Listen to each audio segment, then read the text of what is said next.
America's cities and towns, in many ways, the nucleus of this country. So when these foundations crack, how can the rest of the country survive? Joining me to discuss these elements, Richard Wolff, Professor of Economics Emeritus at University of Massachusetts. And Richard, I want to talk first about how we got to this point of basic city services cut. And it's not just the extreme cases like Detroit. Most American cities are facing this. Yes, it's faced by all the cities, it's faced by all the states. And basically it has to do with the crisis that we've had in the United States for the last 3 years. If you have millions of people unemployed, if millions are losing their homes, if jobs are insecure, people don't have incomes, so they don't pay income taxes, people can't afford to make expenditures, so that cities and states don't get sales taxes. The result is the money that cities and states need to rely on, the crisis keeps from them. And as a result, they're trying to figure out what to do, and far too many of them are actually thinking of, instead of helping the crisis, worsening it by cutting the services people need and by laying off public employees, which will actually make the unemployment worse. A few numbers to throw out that are a little frightening. The National League of Cities says municipal governments will probably come up $56 billion to $83 billion short between now and next year. What does that say? Translate that. I mean, those numbers just seem so enormous. Those numbers are enormous, and they mean, if they lead, which they don't have to, but if they lead to cutbacks in services and cutbacks in public employees, it'll mean fewer teachers, teachers with less materials to help your children learn, fewer fire machines to help deal with fires, fewer police personnel, fewer health counselors, fewer highway workers. It's going to translate into a diminished quality of life at a crisis time in our society when we need more services and better services from the government, not fewer. It's going to impact everyone. What about this new plan suggested by a group called the Treasury Borrowing Advisory Committee? Members, by the way, include Goldman Sachs, JP Morgan, Morgan Stanley, and Bank of America. So anyhow, this group has suggested to the U.S. Treasury that they should sell extra long bonds with maturities of up to 100 years to help lower the government's borrowing costs. Now, break this down for us, because up until now, from what I understand, the longest bonds have been 30 years. Are we hearkening back to the days of World War II where people will be strongly encouraged to buy, like war bonds? Yes, it's a kind of effort of the government to get itself out of this jam, this economic crisis, by unfortunately doing something that actually helped get them into it, which is borrowing too much money. It is not necessary to borrow too much money because we have one of the wealthiest parts of the society of any country in the world.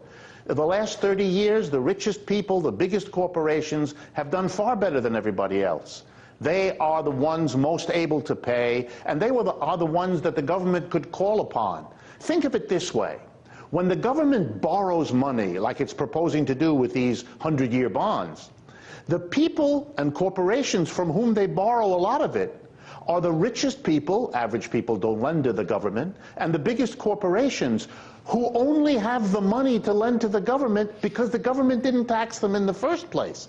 This is not a reasonable way of going about it. As to your particular question about 100-year bonds, the government is interested because you can borrow these days at very low interest rate, and this way you don't have to pay it back, and you have that low interest rate for 100 years instead of 30. It's a way for the government to borrow even more at a moment when it's advantageous in the short run to do so, but in the long run, the debts of the government become a burden and the justification for cutting services and benefits in the future. Not a wise way to go. Hard sometimes. I mean, I know you called this the wealthiest country. Hard sometimes to see that, though, when we're so much in debt. I want to talk about this consideration by some states here.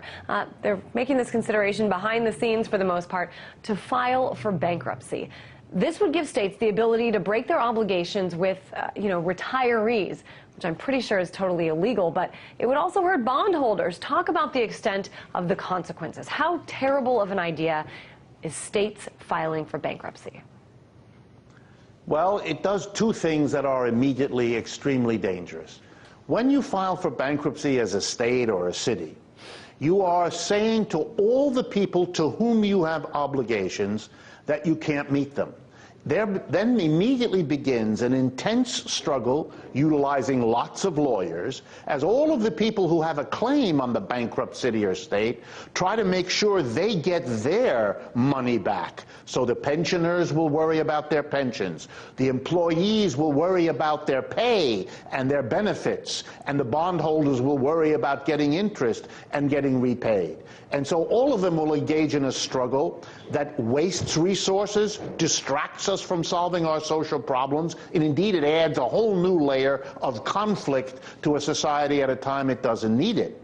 The other problem about bankruptcy is it makes all the people in America who have a long history, particularly wealthy people, of lending to cities and states think long and hard about doing it because the fear that this will spread to other cities and states that are in trouble becomes a problem. And if cities and states can't borrow the way they used to, they'll either have to do without, and that'll mean cut services, or they'll have to pay higher interest to offset the anxiety and risk that people will associate with cities and states once they start going bankrupt. It hasn't happened very much in this country for a long time, but the crisis is now so severe that cities and states are seriously considering it, and some have begun the legal process. And the hits just keep on coming. Richard Wolff, Professor of Economics Emeritus at the University of Massachusetts.